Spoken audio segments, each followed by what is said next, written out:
So dear colleagues, dear friends, first of all, thank you so much for the invitation to this conference. Actually, it was kind of a revelation to me because in so many cases, of course, one can identify himself with other people, you know, going through the same process. And in this case, being, of course, one of the most painstaking and slow, but still actually, in a way, also successful cases. So Slovenia, probably some of you might have heard about. Probably, you know, there might be even cases of mistaking Slovenia for Slovakia. Like it happens the whole time. Just a month ago, actually, there was a sport. Oh yeah, we do have, yeah. Thank you so much, yeah. Well, unfortunately not kosher yet, but we're working on it. So one month ago, there was a game, a sport game, was it ice hockey, yeah, Slovenia, Slovakia, and they raised the right anthem, actually, Slovakia won, but they played the wrong, sorry, they raised the right flag, but they played the wrong anthem. So this is happening constantly. And of course, there are many, many differences in spite of the similar name. One of them being, of course, that Slovenia is not so widely known for its Jewish heritage. And actually, Slovenia, even until today, I think it was twice addressed by two speakers, like Shaul Krakauer was speaking about his Balkan tour, former Yugoslavia, but unfortunately, he hasn't visited it, Slovenia. Okay, so he left it left, and of course, I'm welcoming him because it is absolutely one of the nicest places actually to visit, even in a way regarding Jewish heritage, although we do not have so many synagogues. And the second mention was actually by Ruth Ellen Gruber yesterday, when actually you pointed out one of the successful cases of actually restoring presentation Jewish heritage. Well, I do hope it will be realized, actually. Sorry? It is working, okay. So, the situation in Slovenia. What we do need to know is, of course, we were part of former Yugoslavia, and former Yugoslavia being actually one of the communist countries which is a little bit more lenient. Communism, especially in later decades, was less bad, and Yugoslavia allowed its citizens to travel not only to the east, but also to the west. So we started traveling already back then. We got acquainted with Western culture, listening even to the Beatles, Rolling Stones, watching Hollywood movies. By the way, it is a renowned fact that Tito even was a huge fan of those movies. So when I was actually, was it 10 years old, I was already sent by my mom to Zurich, Switzerland, on a train alone. So 10 years old. I would never even consider of sending my boy, today my son, to Zurich by train alone. But in those days, obviously it was safe enough. Okay, yeah, although of course tourism in a way already existed back then, if the budget allowed, okay, not much was known about the Jewish heritage, and it is mostly thanks to Ruth Gruber and her brother in 1996 when they published their thorough review of the Jewish heritage that finally situation actually started to change.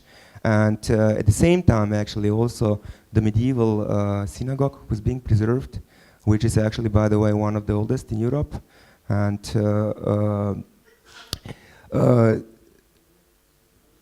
actually reopened in the year 2000.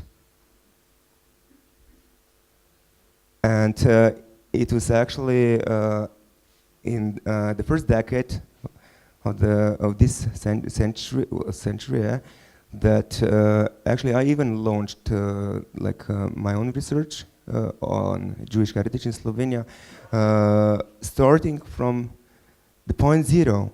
You can imagine there was no Jewish institute in Slovenia. There was no such an institute even in the other places of former Yugoslavia. So what I did in my MA thesis, actually, I started researching the former Jewish community of Maribor, and to broaden my knowledge, of course, I also had to go to Israel. So I actually finished part of my studies at the Hebrew University of Jerusalem, and I was involved with the Center for Jewish Art, actually, and Then, while being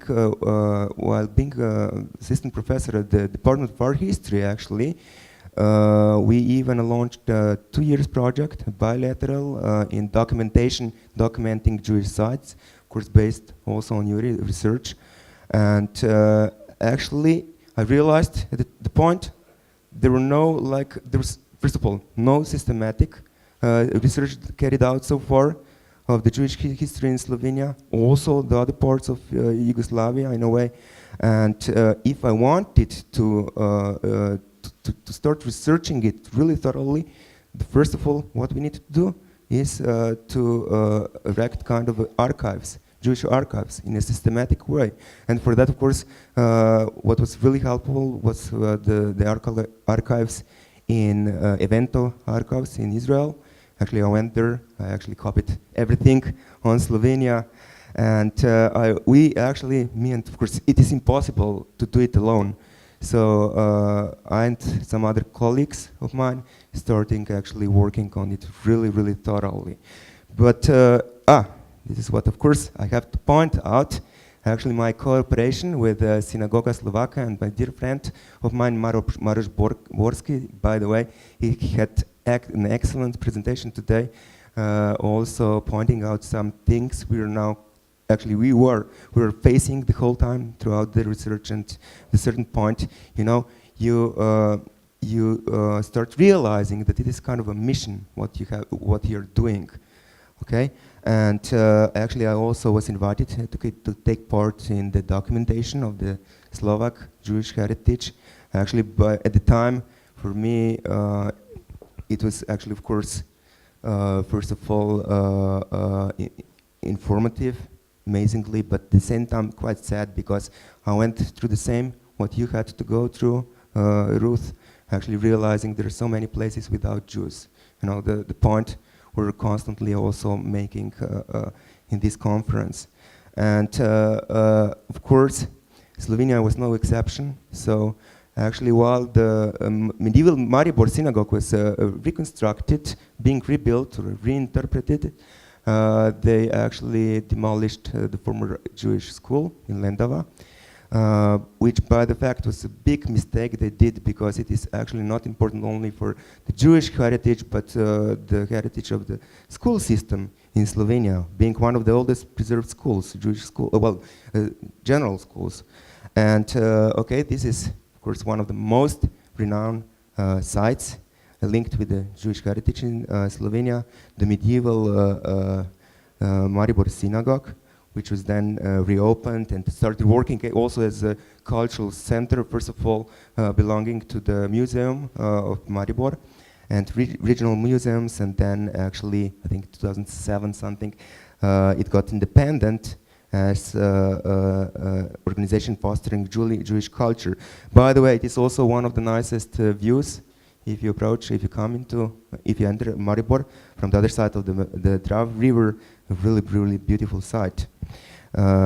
So I was actually invited by the curator of Maribor Synagogue to make an exhibition on Jewish heritage in Slovenia, and of course, by the time I already collected many, many things, and it was simply a matter of time and invitation in a way to prepare kind of an exhibition. So in 2009, and speaking about that exhibition, even now it might be that it is being displayed in some of the places. It was a major success actually. It was shown in many, many places of Slovenia actually. It also happened sometimes, occasionally, like the archives of Koper, that there were not many people who arrived, but in many, many places, when I was invited actually also to present the exhibition, I was surprised by how much locals were also interested in this part of the heritage.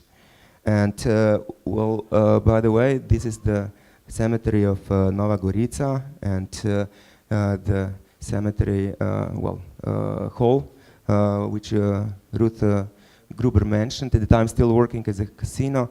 Actually, it is amazing what we all had to go through to convince the local authorities that actually it is disgraceful, not only for the place but for the town that is being used in such a way, you know, like casino, and you know, people were walking the dogs into the cemetery. So there is a colleague of mine who is actually also the head of the director of the historic society of that region, so the coastal area, who now also prepared an exhibition on this cemetery partly, but also he's actually making the best efforts he can that finally this place will be changed into something it deserves. So to continue, and then at a certain point we realized, after the exhibition being so successful, but still a total lack in a kind of publication which would address also the foreign visitors, so tourists. So what we did, actually, and this is when we founded the Research and Documentation Center, JAS, we decided to publish a kind of a guidebook which would resemble those renowned English guidebooks, Dorling Kindersley, if you know, with many pictures. So it could be really, really easily used. It would be suited for carrying, like in a pocket edition. So even for the visitors from abroad, and it would provide as most of the most of possible information. So we actually designed it in a really kind of an interactive way. So we also, for example, we included GPS data on the sites, and we included maps, we included pictures, and although at the beginning, of course, our intention was to provide as many information as possible in a compact way, so it would be kind of a boring. Of course, you can't approach this matter in that boring kind of a way. So the problem with the guidebook being promotion, because you can imagine how much time it was invested, you know, how many efforts. Well, even in the case of the Dorling Kindersley guidebooks, you know, there's a group of more than 200 people, you know, listed dealing with this matter. But in our case, there was only a group of, let's say, 10 researchers. So it wouldn't have been possible to realize this without the help of my wife, who's an architect. So we were actually working on it really a lot. But now there is the problem of promotion. How to promote it. And for example, I can tell you that I have some really bad experiences with that. Like I went to the tourism board of Ljubljana. They said they don't want to present it. And there are so many people now coming to that office asking about the Jewish heritage. And many times they would even say that there's nothing like a synagogue, even in Ljubljana. There's no Jewish heritage. And this is something which must be slowly changed. And the problem is it can't be done by a single guy, like in this case, the group of several members of this Research and Documentation Center. It must be supported by the highest authorities. And I can tell that I am in a contact with those authorities, like with the mayor of Ljubljana. Recently I was involved in a certain conference, video conference on the subject, which was between Ljubljana and Zagreb. The question being, why is there no Holocaust memorial in Ljubljana nor in Zagreb? Why? And those places, both places, of course, do have also that history. Unfortunately, we all know about Jasenovac and so. And in a way, what is happening is also in a way unawareness or even Holocaust denial in both cases.